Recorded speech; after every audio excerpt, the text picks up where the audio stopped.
శారదా చంద్రమౌళీసం రత్నగర్భగణేశ్వరం శంకరంచ ఋష్యశృంగేశం తుంగాం లోకగురూన్ భజే.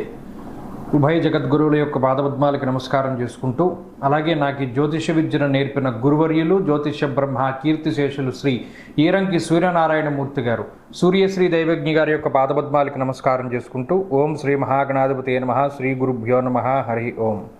వీక్షకులందరికీ నమస్కారం. ఆగస్ట్ మాసమందు ఏ విధమైనటువంటి గ్రహస్థితి ఉండబోతూ ఉన్నది, అలాగే ఆగస్టు నెలలో ఉండేటువంటి కుజగ్రహ మార్పు లేదా శనేశ్వరుని యొక్క వక్రగతి ఫలితము లేదా రవిగ్రహ మార్పు ఇత్యాది ఫలితాలు ద్వాదశ రాశుల మీద ఏ విధమైనటువంటి ప్రభావాన్ని చూపించబోతూ ఉన్నాయి, లేదా ఆ నెల రోజుల పాటు ఏ విధమైనటువంటి గ్రహస్థితి వల్ల ద్వాదశ రాశుల వారు ప్రభావాన్ని పొందబోతూ ఉన్నారు అనేటువంటి విషయాన్ని చాలా క్లుప్తంగా ఈ వీడియో ద్వారా తెలుసుకునేటువంటి ప్రయత్నం చేద్దాం. ముఖ్యంగా ఈ శాస్త్ర సంబంధమైనటువంటి విషయాన్ని అతి పురాణ గ్రంథమైనటువంటి గోచార దర్శిని వంటి ఉత్కృష్టమైనటువంటి గ్రంథం ఆధారంగా పూర్తి శాస్త్ర ప్రమాణాలతోటి ఈ విషయాలన్నింటినీ కూడా చెప్పడం జరుగుతూ ఉన్నది.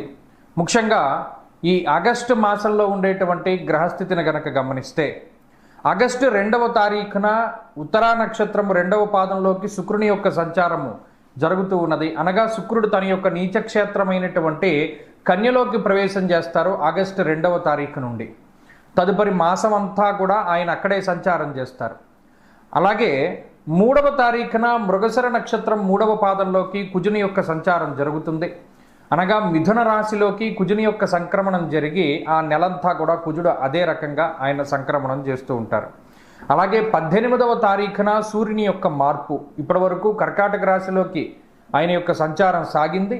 18వ తారీఖున కర్కాటక సంక్రమణాన్ని వదిలిపెట్టి ఆయన సింహరాశిలోకి ఆయన యొక్క సంక్రమణాన్ని ప్రారంభం చేస్తారు. అంటే 18వ తారీఖు నుండి మాసం చివరి వరకు కూడా రవి యొక్క గమనము అనేటువంటిది సింహరాశిలోనే ఉంటుంది. ఆ తదుపరి మాసం చివరిలో 23వ తారీఖున మఖా నక్షత్రం 1వ పాదంలోకి బుధుని యొక్క సంచారం జరుగుతుంది. అంటే ఈ మాసంలో చాలా రోజుల పాటు కర్కాటక రాశి అందే సంక్రమణం చేసినటువంటి బుధగ్రహము నెలాఖరులో 23వ తారీఖున సింహంలోకి మారుతారు. అయితే ఈ మాసంలో గురుడి యొక్క స్థితిగతులన్నీ కూడా కర్కాటక రాశిలోనే ఆయన యొక్క సంక్రమణం సాగుతూ ఉన్నది కాబట్టి ఫలితాలన్నీ కూడా అక్కడి నుండి తీసుకుంటాం. అలాగే శనేశ్వరుని యొక్క స్థితి వక్రగతిలో ఉన్నది. ఆయన మీనరాశి యందు వక్రించి సంచారం చేస్తూ ఉన్నారు. ఆ ఫలితాలను దృష్టిలో పెట్టుకోవాలి. కుంభరాశి యందు రాహు ఉన్నారు. అలాగే సింహమందు కేతుగ్రహం ఉన్నటువంటి పరిస్థితుల్లో ద్వాదశ రాశులపైన ఈ గ్రహస్థితి ఆగస్టు మాసమందు ఏ విధంగా ప్రభావాన్ని చూపించబోతూ ఉన్నది. మరీ ముఖ్యమైనటువంటి విషయం, ఆగస్టు మాసంలో మనకి అనగా భారతదేశానికి ప్రత్యేకించి కనబడేటువంటి గ్రహణములు కానీ లేదా మరి ఏ ఇతరమైనటువంటి దుర్నిమిత్తములు కూడా కనబడడం లేదు. కావున ఎటువంటి గ్రహణ నియమాలు కూడా మనం పాటించవలసినటువంటి అవసరం లేదు. ఈ విషయాలను కూడా మనం దృష్టిలో పెట్టుకోవాలి. ఇక ఫలితాల విషయాన్ని మనం చూద్దాం. మకర రాశి వారికి ఆగస్టు మాసంలో ఉండేటువంటి గ్రహగతులను గమనిస్తే శనేశ్వరుని వక్రగతి అనుకూలంగానే ఉన్నది. రాహు యోగిస్తూనే ఉన్నారు. కుజుడి యొక్క బలం పెరిగింది. ఇప్పటివరకు పంచమంలో ఉన్న కుజుడు షష్ఠ స్థానంలోకి మారి ఆయన తాలూకు అనుగ్రహం మకర రాశి వారి మీద ఉన్నది. సప్తమంలోనే మిగతా గ్రహాలు అంటే గురుడి యొక్క బలం అదే విధంగా ఉన్నది. సప్తమ రవి, సప్తమ బుధుని యొక్క స్థితి, అష్టమ శుక్రుడు తదుపరి భాగ్యస్థానంలోకి వెళ్ళారు. అంటే యథావత మొత్తం గ్రహాలన్నింటిలో చాలా వరకు యోగించేటువంటి స్థితిగతులే కనబడుతూ ఉన్నాయి. అంటే చెప్పుకోదగ్గ ఇబ్బందులు ఏవి కూడా ఈ మాసంలో లేవు. గతంలో నేను ఒక మాట చెప్పి ఉన్నాను, మకరే మహదైశ్వర్యము అని ఒక 2 నెలల క్రితం చెప్పి ఉన్నాను. చాలామంది దానికి పాజిటివ్గాను నెగిటివ్గాను పగలు రాత్రిలాగే ఇద్దరు ఉన్నారు. పాజిటివే నాకు ఎక్కువ కనబడ్డాయి. నెగిటివ్ కూడా ఉంటుంది. కారణం ఏంటి అంటే మీ గోచార పరిస్థితులు మీకు అన్వయం కావట్లేదు అంటే జాతకం బాగాలేదని అర్థం. అది ఇప్పుడు చెప్తూనే ఉంటాను. ఇప్పుడు మకర రాశి వారికి గురుబలం ఉన్నది సప్తమంలో.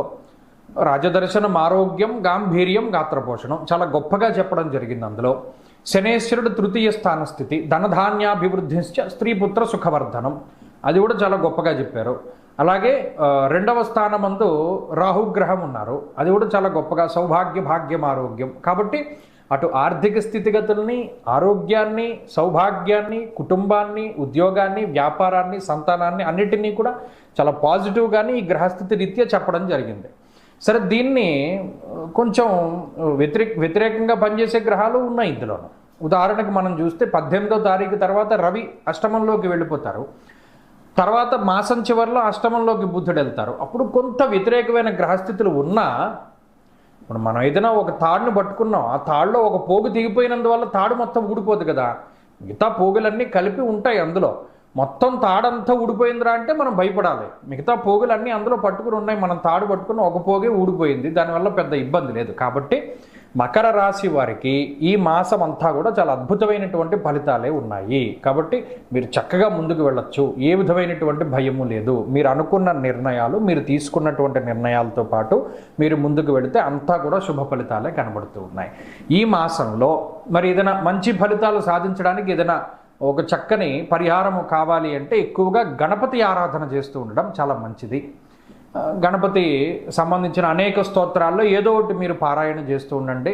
గణేశ పంచరత్నం చాలా మంచిది. లేదు గణపతి ద్వాదశనామ స్తోత్రము ఏదైనా మనకి మంచి ఫలితాలను ఇస్తుంది.